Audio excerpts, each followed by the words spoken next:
हे guys, welcome back. So आज हम बात करेंगे डिटेल में सोलाना के बारे में। सोलाना का फ्यूचर कैसा रहने वाला है। सोलाना का अराउंड जो फंड क्रिएट हुआ है that is still ongoing, and FTX का कोलैप्स होना, अल्मेडा रिसर्च का कोलैप्स होना, एंड उसके साथ साथ सीरम डेक्स का कोलैप्स होना। तो आगे सोलाना का फ्यूचर क्या रहेगा, बिकॉज सीरम डेक्स एक्चुअली उसकी बैकबोन था अभी तक। तो आगे सोलाना का मतलब इससे फंड से बाहर आ पाएगा, नहीं आ पाएगा। अगर आ पाएगा, बिकॉज अगर ऐसा होगा कि सोलाना इस फंड से बाहर आ पाए, it is a very lucrative investment opportunity because it is available at a very much discounted price. So इसको थोड़ा सा डिटेल में एनालाइज करते हैं। So let's start the video। अगर आपने अभी तक चैनल को सब्सक्राइब नहीं किया है, दोनों चैनल्स को, all about crypto and crypto reboot, please do subscribe the channel along with the press the bell icon, so ताकि आपको सारे अपडेट टाइम पे मिलती रहे। As of now when I'm recording the video, market has just exploded because CPI data आ गया है and bitcoin एकदम से भागा है एंड नियरली $18,000 के आसपास अभी आ गया करंट में एंड वेरिएशन कर रहा है। बट इसी वजह से आपको इसके प्राइस में भी अच्छा खासा अप्रिसिएशन दिख रहा है, 4% का। अदरवाइज $13 के आसपास ये ट्रेड कर रहा था अभी कुछ मिनट पहले ही। एंड अगर इसकी सर्कुलेटिंग सप्लाई अभी देखोगे 366.4 मिलियन है as of now, and market cap अगर देखो तो $5 बिलियन की मार्केट कैप है। अगर पिछले बुल रन में देखा जाए तो $80 बिलियन की मार्केट कैप ऑलरेडी अचीव कर गया था and it was trading at a much better price compare to this one जो अभी करंट में ट्रेड कर रहा है। So this is the official website of Solana and आपको ऑलरेडी ये हमने फंडामेंटल एनालिसिस जब इसका डिटेल में कवर किया ही था तब हमने कवर ही की थी। अगर सोलाना के बारे में आपको वैसे थोड़ा सा जानना है, यहाँ पे आपको दिख रहा होगा कि ऐसे जो वैलिडेटर नोड है वैसे लाइव बोला गया कि यहाँ पे मतलब लाइव अपडेट कर रहा है लाइक 1860 1860 एंड ये कम हुए हैं क्योंकि initially it was much more than that and it is fine. अगर इतना ज्यादा फंड क्रिएट हुआ तो थोड़े बहुत नोट्स कम हो जाएंगे, फिर भी बहुत ज्यादा है। अगर देखोगे आप compare to other blockchain, there so many blockchain जो टॉप पे लेवल पे हैं एंड उनमें भी इतने ज्यादा नोड रन नहीं हो रहे हैं। जबकि सोलाना को काफी ज्यादा फंड क्रिएट किया था, इसका around like centralize set VC driven and all that.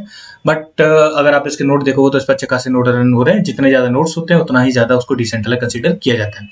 Now come to the point के सोलाना के बारे में अगर आपको बेसिक नहीं पता है, इन शॉर्ट अगर मैं बताऊं कि ये जो मतलब प्रोग्रामिंग लैंग्वेज है मूव और रस्ट को भी सपोर्ट करता है, C++ को भी सपोर्ट करता है, बट डायरेक्टली सॉलिडिटी को सपोर्ट नहीं करता है। देयर इज अनदर प्रोजेक्ट जो इसी की ब्लॉकचेन पर रन होता है that is called Neon labs.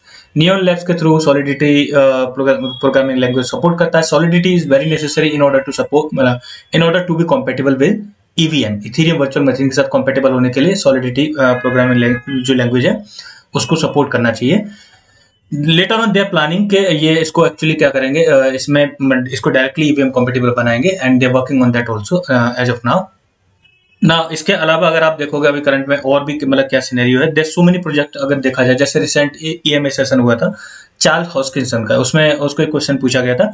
Actually इसका अराउंड एग्जैक्ट डेटा अवेलेबल नहीं है, but there so many project जिन्होंने सोलाना इकोसिस्टम को छोड़ा है एंड दूसरे इकोसिस्टम में गए। लेकिन अगर देखा जाए तो जो कार्डानो है वो मतलब कह सकते हैं ज्यादा प्रोजेक्ट ले सकता था यहाँ से, बट बहुत ही कम, रेयरली एक आदमी पहुंचा होगा कार्डानो के इकोसिस्टम में। जिस पर्टिकुलर ब्लॉकचेन को सबसे ज्यादा प्रोजेक्ट मिले हैं जो सोलाना से मूव आउट हुए हैं वो है पॉलीगन को उसको डेफिनेटली फायदा मिला है। नाउ अगर वैसे आप डिटेल देखो circulating supply versus total supply, तो 535.9 मिलियन इसकी total supply, out of 366.4 million अभी करंट में सर्कुलेशन में है। अब यहाँ पे एक चीज और है कि यहाँ पे कुछ टाइम पहले जो फंड क्रिएट किया जाता है इसकी जो सप्लाई अनलॉक होकर आनी थी उसके अराउंड, क्योंकि काफी ज्यादा सप्लाई अनलॉक होकर आनी थी, उसके रिगार्डिंग एक ऑलरेडी न्यूज है जिसको हम इसी में लास्ट में कवर करेंगे। TPS के मामले में it's monster you can consider, because 50 के प्लस TPS सिंगल थ्रेड में अचीव कर पाता है Solana. No other blockchain is able to do it. There's one blockchain, Velas, which is able to do it in single thread much more than that, which is a hard fork of Solana itself, and that Velas is directly compatible with Ethereum virtual machine। इसीलिए आप देखते हो जब भी आपको Solana मतलब Velas को use करना होता है तो उसकी EVM चेन अलग है एंड उसकी जो नेटिव चेन वो अलग है, एंड जब भी आप जैसे Qcoin से ट्रांसफर करोगे तो उसमें दोनों चेन को सपोर्ट करता है and you might have already noticed it. So अगर देखा जाए तो TPS काफी अच्छी है, यहाँ पे आपको रियल टाइम TPS भी दिखा देगा कि रियल टाइम जो ट्रांजैक्शन पर सेकंड कितनी आ रही है, करंट ब्लॉक कितने जो ब्लॉकचेन हाइट है वो कितनी है, वो यहाँ पे आप देख सकते हो, which is being reflected live. ना अगर एक और फर्दर डिटेल देखोगे अभी करंट में, ठीक है यहाँ पे ओल्डर डेटा अपडेटेड है दैट वैलिडेट्स अप 2350, बट अगर वेबसाइट पे लाइव 1800 शो कर रहा है, we will consider that data also, that data only. And अगर आप करंट में इसके एक चीज नोटिस करोगे जो TVL है, ठीक है, जो सीरम डेक्स के मतलब डाउन होने के बाद, बिकॉज अगर पहले देखा जाए तो मोर ऑफ द TVL मतलब जो रिस्पॉन्सिबल था जो एक प्रोजेक्ट वो था सीरम डेक्स, एंड अभी अगर देखा जाए तो और का आपको देख सकते हो, नोटिस कर सकते हो, स्लोली मोमेंटम गेन कर रहा है। Radium, open book, so many other project also जो धीरे धीरे करके मोमेंटम गेन कर रहे हैं और मतलब टीवीएल उनकी बेटर होती जा रही है day by day, we are seeing it ना। अभी भी काफी सारे प्रोजेक्ट इसमें है, इसी के इकोसिस्टम में डेवलप हो रहे हैं एंड कुछ मतलब एडिशन, मतलब रिसेंटली भी एडिशन हुआ है, लेकिन कुछ प्रोजेक्ट छोड़ के भी गए, that is also true. Exact data उसके अराउंड अवेलेबल नहीं कि कितने प्रोजेक्ट इसको ऑलरेडी छोड़ के चले गए। रिसेंट डेवलपमेंट अगर देखोगे तो डिस्कॉर्ड ने रिसेंटली सोलाना का वॉलेट इंटीग्रेशन किया है, that is quite positive because it is first of its kind. मतलब उसने सोलाना को चूज किया, अदरवाइज इससे पहले डिस्कॉर्ड में ज्यादा कोई वॉलेट इंटीग्रेटेड नहीं था। बाइनेंस जो कस्टडी है उसके साथ इनकी पार्टनरशिप हुई है and that is also quite positive for Solana. And उन्होंने डिक्लेयर भी किया मतलब इसी ट्वीट में कि जो भी मतलब लाइक सोलाना बेस्ड टोकन्स हैं that can be stored in with the help of Binance custody ना। जो इन्होंने एक रिपोर्ट डिटेल में पब्लिश की थी रिगार्डिंग जो FTX बैंकरप्सी, उसमें उन्होंने ये बोला था कि इनको नियरली $1 मिलियन का नुकसान हुआ है एंड दैट इज रफली द 1% ऑफ द जो फाउंडेशन का जो वर्थ है उसका 1% है। लेकिन बाद में एक और रिपोर्ट सामने आई थी जिसमें ये बोला गया था कि इनको डायरेक्टली 1% का नुकसान हुआ है, but in an indirect way, क्योंकि इनके काफी सारे इनके पास सीरम डेक्स के जो नेटिव टोकन था वो थे उस पे, एंड उसके साथ FTT टोकन इन्होंने काफी ज्यादा होल्ड किए थे। अलॉन्ग विद दैट इनके मतलब जो FTX मतलब FTT वेंचर थे उसमें काफी ज्यादा इनके यानी होल FTX इकोसिस्टम में शेयर थे, उनके पास काफी ज्यादा शेयर्स भी थे जो which in null and void as of now. तो इस केस में इनको नियरली $180 मिलियन से लेकर $200 मिलियन का नुकसान हुआ है। एंड अगर इनकी रिपोर्ट में देखोगे तो उन्होंने $1 मिलियन रिपोर्ट किया है। And this is another report जिसमें ये डिक्लेयर किया गया था इनको कि एक्चुअली बहुत ज्यादा नुकसान हुआ है जितना इन्होंने एक्सेप्ट नहीं किया। जब इन्होंने अपना नुकसान एक्सेप्ट किया उसी में इन्होंने जो टोकन की सेल आउट किए हैं FTX और एलमेडा रिसर्च को टाइमली, उसकी डिटेल अवेलेबल कराई है एंड ये भी उसमें बताया कि कितने टाइम पे कौन से जो कॉइन और सर्कुलेशन में आएंगे। फॉर एग्जांपल जैसे कॉइन जो इन्होंने सेल आउट किए हैं एंड उस पर जो लीनियरली मंथली अनलॉक शेड्यूल है यानी वेस्टिंग शेड्यूल भी इसमें उन्होंने डिक्लेयर किया है एंड बताया है कि there is a vesting schedule on those tokens. After that अगर हम TVL फैक्टर को देखें तो TVL डेफिनेटली एक टाइम पे अगर देखोगे तो इसके पास $10 बिलियन की TVL थी, total value locked in the ecosystem, and as of now it has been dropped drastically. And FTX के कोलैप्स होने के बाद वो और भी ज्यादा डाउन गई है एंड नियरली आप ऐसा समझ लो $280 मिलियन से लेकर $300 मिलियन के बीच में अभी करंट में। एंड हाल फिलहाल में हमने ऑलरेडी ये मैंने आपको ऑलरेडी बताया कि कुछ प्रोजेक्ट्स हैं थोड़ा थोड़ा मोमेंटम गेन कर रहे हैं, बट धीरे धीरे करके उनकी TVL में इंप्रूवमेंट आ रहा है। And another project that is Marinade Finance also gaining the movement and उसका डोमिनेंस भी इसके इकोसिस्टम में बढ़ रहा है। कुछ पॉजिटिव न्यूज अगर सोलाना का अराउंड देखें, remember it's old news, Google cloud is also running Solana validator, मतलब नोड जो है उसका रन कर रहा है, जबकि बहुत कम मतलब नोड उसने रन किए हुए हैं। That Google cloud has chosen the Solana node, ये चीज ध्यान में रखनी है, क्वाइट पॉजिटिव इसके लिए। जो कॉइनबेस क्लाउड है वो भी सोलाना का नोड रन कर रहा है, that is also quite positive and supportive for this particular project.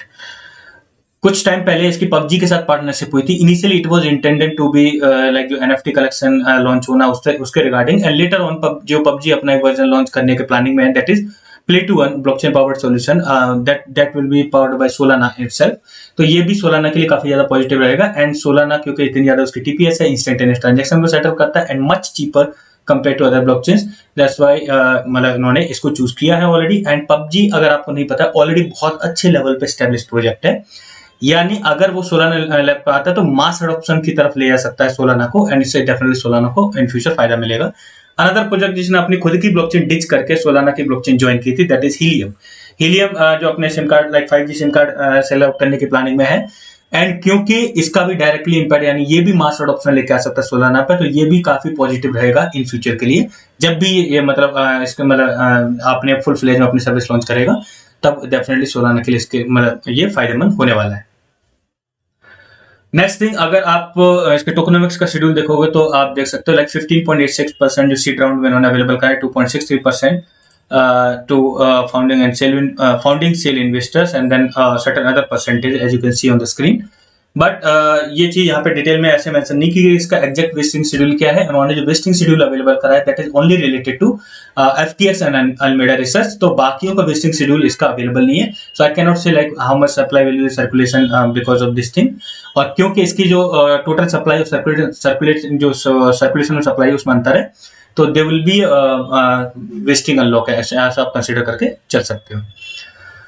Now out of this whole fund अभी 10 नवंबर 2022 को सोलाना ने डिसाइड किया कि जो टोकन का अनलॉक था उसे डिले कर दिया गया, पोस्टपोन कर दिया गया, टोकन अनलॉक होकर सर्कुलेशन में नहीं आएंगे। रीजन है उसका ऑलरेडी सोलाना का अराउंड काफी ज्यादा फंड क्रिएट हुआ है, लेकिन आएंगे जरूर। पोस्टपोन किया है, नल एंड वॉइड नहीं किया है। तो ये चीज ध्यान में रखनी है कि सर्कुलेशन में आएंगे जरूर, एंड इसको अपने माइंड में लेके चलना ना। अगर आपको नहीं पता सोलाना का जो टोकनोमिक्स किस तरह से डिजाइन है, सोलाना इन्फ्लेशनरी है, और इसमें इन्फ्लेशन जो डिसाइड हुआ है किस तरह से, इनिशियली जो इन्फ्लेशन का रेट था वो 8% था, एंड वो 15% पर एनम के हिसाब से ड्रॉप होता है।